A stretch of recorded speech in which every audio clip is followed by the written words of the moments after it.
Hey, what's up YouTube? All right, thanks for joining me for another video. So today's video, I'm going to be replacing, finally, after about a year and a half of the car stumbling and installing and all that kind of stuff, I'm going to be replacing the oxygen sensors in this car. One of the upstream oxygen sensors, and this is the part number for that. Made by Bosch, and this is what you need to look for online. Got mine at Amazon. And these are the two downstream oxygen sensors, and there is the part number. And I'm finding out the best way to actually remove these oxygen sensors is you have to have some type of heat. Is this small torch right here. So I'm trying to figure out how to get it to work, and got a little bit of flame to it. It says it can get up to about 2,000 degrees. I'm not exactly sure, but I'm gonna try to use something to heat up the oxygen sensors because they tend not to want to come off very easily at all. I got it. So we're gonna get this one here that's actually connected here. And if you can kind of see, it's right there. It's kind of further down, but at least it's in a position where you can get it a little bit easier right there. Here's the extra long wire that goes to that, and you can remove it through here. Okay, so you remove it like that, and now you can go down to the next step, which is that little one that's, you know, holding it right there. You can take that off. Let me see if I can do it. Okay, just bend that back. If you can kind of see, bend that back, and you can remove that. So the oxygen sensor is completely free. Probably going to be extra hard to see, but I am taking the torch and I'm trying to torch around the oxygen sensor in the thread hole to kind of warm it up. That way I can kind of get some of the stuff off.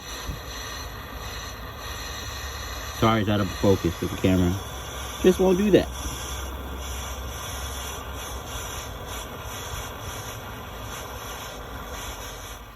Okay, once again, my apologies, it's blurry, but I have a 10-inch 3/8 on there with the oxygen sensor removal tool, kind of like the crow's feet kind of looking one that's small, and just pop that on there in a quick twist, and it came right off perfectly. All right, so I twisted that out. This was the easiest one to get out. Okay, and you know, installing it is just going to be the opposite way. Hopefully you guys can kind of see that as it gets blurry and blurry. So you're going to untwist it going this way or counterclockwise, and then to put it back on, just going to be, you know, going clockwise like that to kind of get it off. Of course, the iPhone won't focus, but hey. And I'm going to go ahead and twist that on the threads. Okay, so once you have tightened that down in there, okay, you got it down, you can see where it's at. You can actually take this off, and then what we're going to do next is just hook it back up to the socket. Make sure the little tips that are right here had the little nod or cut out right there. That's where it's supposed to go into, and you can just go ahead and snap it on in so that it's in there nice and tight and perfect. All right, now remember, put that one back first, the one that's over here, so it doesn't touch anything. Okay, that one's in there, and then we can put this back in its space, and we're pretty much, if I could film it, oh, there it goes. Now it's trying to be a little bit clear. Now it's perfect inside of there with that one. Okay, so now we're underneath the vehicle replacing the downstream sensors. Okay, and that goes actually right underneath here. You'll see it has about 4 bolts in total. There's one here. There's a 2 that's in the front that connects to the front panel. That one right there. And then you have one over side here and one over there in the corner also. And you can just bring that down and exposes where the oxygen sensors are. And they are here on the left and on, on the left right here. They go over here So then you're just going to take that one off. And then as you can see, the oxygen sensor is calibrated right there. Hopefully you guys can see that. All right, so let's go ahead and put a little bit of heat on this. Hopefully I can do it. Underneath the car.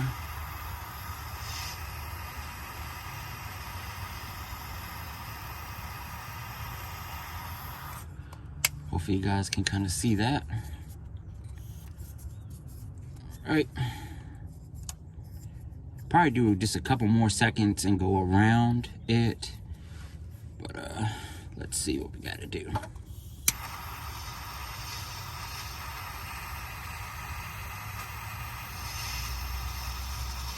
I'm just trying to get around that edge also to heat it up. All right, 22 millimeter, and just got it off at that point right there. So it's pretty simple.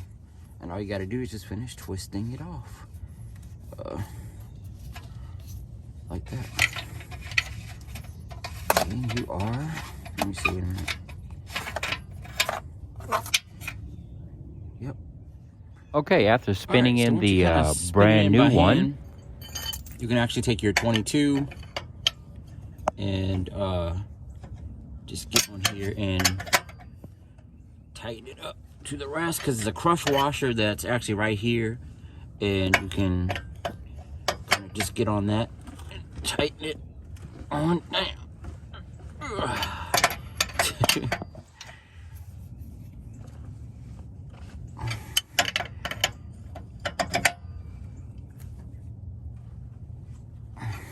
Okay, make sure you get it that it's crushed down in there nice and tight, and you're good to go with that. And then hopefully you guys can kind of see, I'm kind of upside down actually, believe it or not. If you guys can see, pull it around here, and then here's your connector right here. Remember, line up the tabs on this side right here, and then you can just push it on in there. Oh, I didn't know I had it in there like that. Whoopsie. All right. Trying to do this with one hand is difficult. Anyway, so you kind of get the point with the one on the driver's side. Let me put that in. All right, and we're going to do the same exact thing on the passenger side. We're just going to take a little bit of fire and just heat it around the edges here. Remember, just around that. See, actually where it's coming off, a lot of that stuff. So all you got to do is just really heat it up around here. And it literally just takes a few seconds if you do it right where I'm pointing the flame at. All right. And then all you have to do is, oh, hey, dang. All right, that came off easy as hell. Shit. That was like no effort at all. Okay. And now we can just keep on twisting it out. Dang, that's only gonna take a few seconds. All right. Wow, that was quick as heck. Wow. All right. It's really not that hot either, so I think the main thing is just making sure that crush washer is slightly warped a little bit, and then it makes it you know, just pop off kind of, you know, easy. The wire is the only thing that's making it take forever to get off. Okay. All right, so that was pretty plain and easy and simple. Okay, so now you have that all done, and you can take your 22 and tighten it on down to the crush washer.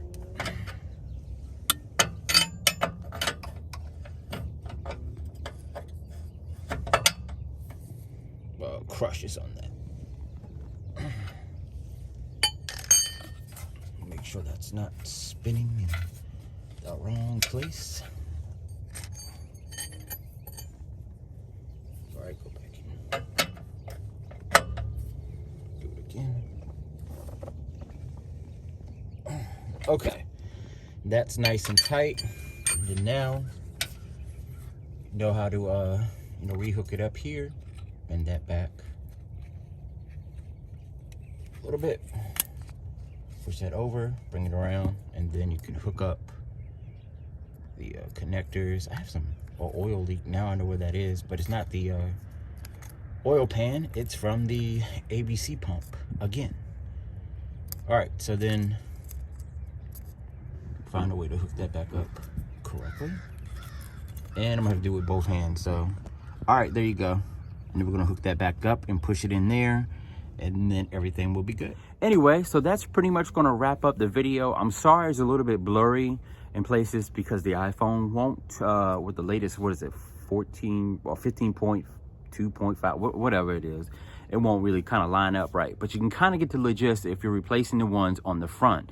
This little teeny tool right here, you can get it at AutoZone. You can get it on Amazon a little bit cheaper, but it just takes, you know, 100 years to get to your, you know, to your house or whatever.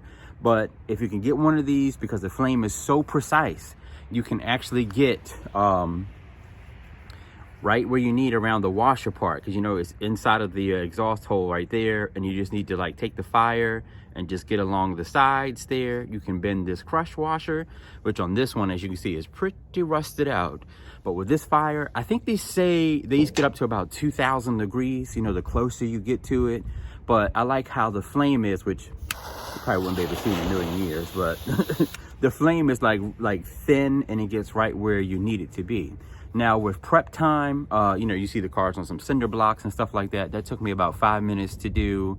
Take all the panels for the breather and all that kind of stuff off. All of this took me maybe 5 minutes to do. And then taking the panel off underneath of the engine took me about, you know, another 2 minutes to do, because it's just kind of weirdly placed. And this whole job with the fire, I'm gonna call this the fire stick, but it's really called the turbo blue torch. But with this fire stick here, you'll get this job done in literally no time. This, remember, only takes a few seconds to get around the edge of it, and shoot, you can do this in about a half an hour.